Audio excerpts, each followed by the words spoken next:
So is this the end of Margaritaville at Sea? It might be. Welcome back to the channel. This is All Aboard with Joe, and I'm your host, Joe.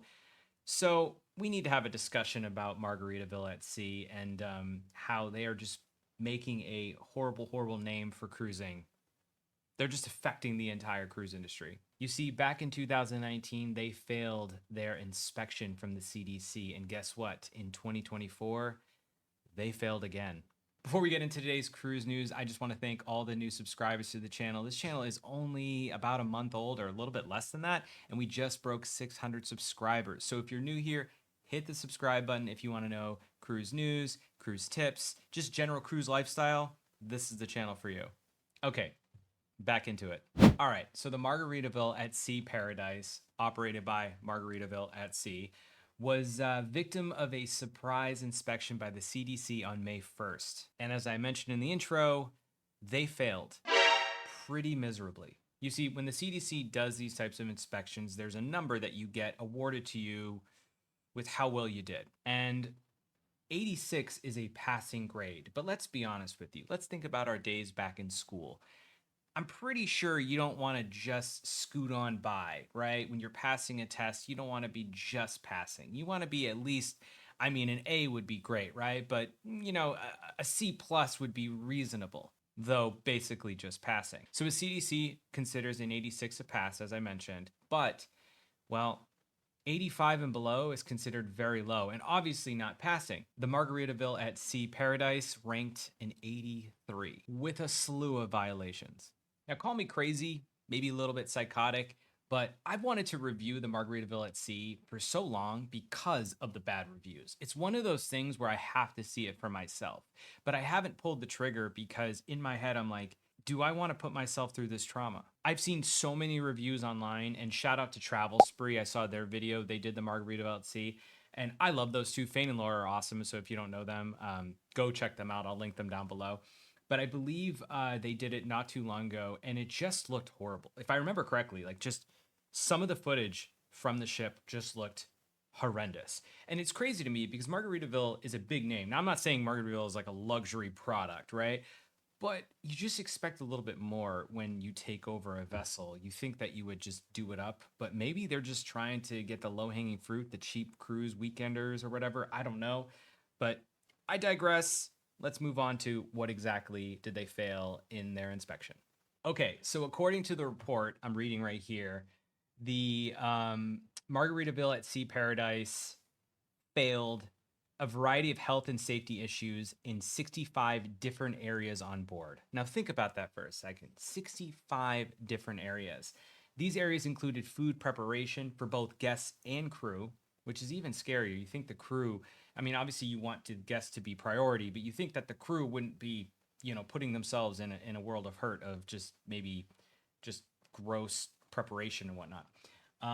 Cleaning procedures, food storage, pool maintenance, plumbing cleanliness, and medical facility cleanliness. There's just so many red flags there. Now, of course, when CDC does this, they're not trying to make a product or a brand fail. So when they found each violation, they gave the inspection team the inspection team gave a variety of recommendations on how to correct these issues. But remember, I mentioned earlier in the video that 2019 they failed an inspection too. So a little bit of bad management there. Now, granted, 2019 probably maybe had different management, but that's not that long ago. And I think that people should be they've taken this a little bit more seriously because they're going to lose a lot of sales. I mean, I don't know how well their sales are going, but they're going to lose a lot of sales because of this. They already have bad reviews. Why would you make it worse? So one of the things I love about reading these reports is reading what these inspectors are actually taking note of. And in this case, one of them was talking about the whirlpools and how they were like having too many guests in there. Now that's an easy fix. If you were crew, all you got to do is simply say, hey guys, sorry, the maximum amount of people in this specific whirlpool is 4 people. So this is what the inspector wrote. On several occasions, up to 6 bathers were noted in each whirlpool. Each whirlpool is designed to have a maximum of bather load of 4 persons.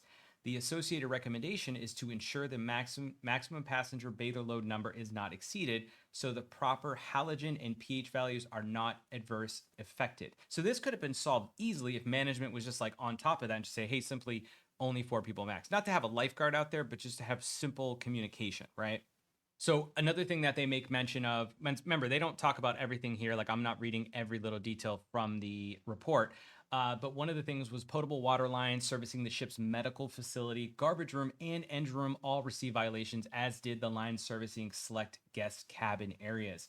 These violations included block vents, improper marking of the lines, and excessive corrosion. So clearly, the ship needs to be upgraded because these lines should not have these issues. Now, this part made me cringe the most because when you think of cruise ships get bad raps because of buffets and just general food.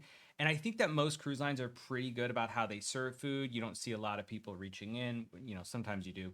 But the food preparation violations specifically kind of creeped me out a little bit.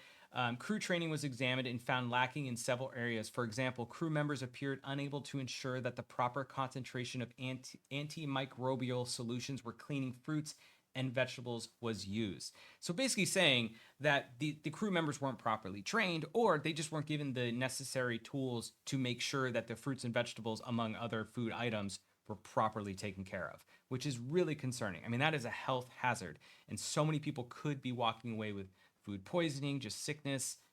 Not good. Once again, making the cruise industry look like a joke, which I'm not a fan of because I love cruising and I try to convince people cruising is a safe way to travel. So yeah.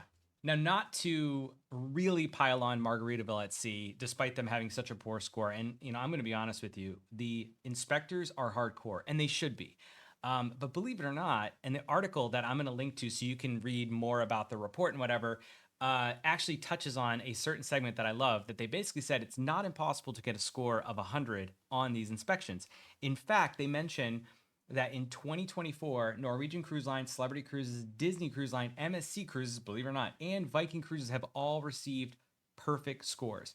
Now, that is insane to me. And I love that they added this to the article just because it's kind of like a dig at Margaritaville at Sea, because it's possible. And to score an 83, which isn't even like scooting by, it's failing, is insane in 2024, especially post COVID. You think that management would be on top. Maybe they're not being paid enough. Maybe they should just shut down. I don't know. So guys, that's the end of this cruise news today, but I did want to pose a question. This is something I want to do at the end of videos, maybe even in the beginning of videos going forward, but I want to pose a question to you.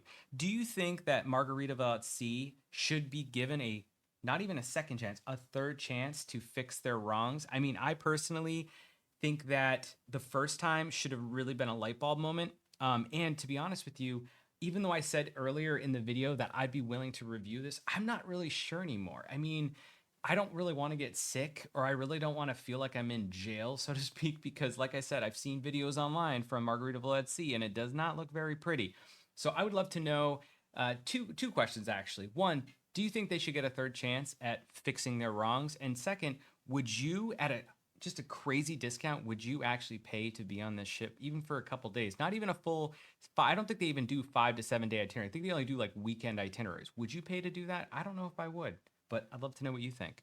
Well, that's it for today's video, guys. If you're new here, hit the subscribe button. Of course, if you want to support the channel for free, just hit the like button, leave a comment, and I will see you next video. Peace.